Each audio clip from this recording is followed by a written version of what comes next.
কে দিল পিরিতের বেড়া লিচুর বাগানে কমলার বাগানে সৈগ কে দিল পিরিতের বেড়া লিচুর বাগানে। ভাইছে কি অবস্থা, ভালো আছো ব্রাদার? ভাই আপনি তো পুরাই চেঞ্জ হয়ে গেছেন ভাই, কেমনে কি? আগে তো খেত কামারে কাজ করতেন। আরে ভাই অতীত নিয়ে টান দেও কেন ভাইয়া? তুমি একটা চাকরির কথা বলছিলা, চাকরি করবে নাকি? সেনাবাহিনীতে ঢুকাই দিই তোমারে? উচ্চতা তো ভালোই আছে তোমার।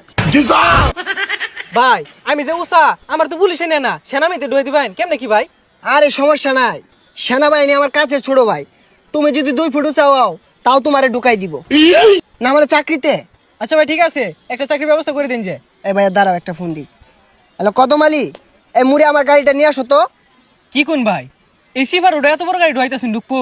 আরে সমস্যা নাই, আসলেই দেখতে পারবা। ভাই এত চেঞ্জ এত টিয়া পয়সা ভাই কেমনে ভাই, কেমনে সম্ভব এগুলো ভাই?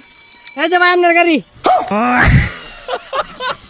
ভাই এই গাড়ি চালাতে পারবেন? আরে 12 মাস তো এগুলাই চালাই। এই সরো। দেখছস ভাইয়ের কি চেঞ্জ। এ ভাই ভাই ভাই এ ভাই ভাই ভাই ভাই ভাই উঠেন ভাই, উঠেন। না সমস্যা নাই, এই ঢাকা শহর রেস করি তো, এখানে ফাঁকার উঠপায়া এই গাড়িটা একটু পাকার দিকে চলে গিয়েছিল। তোমরা এক কাজ করো, এই গাড়িটা গ্যারেজে পাঠাই দাও, সমস্যা নাই।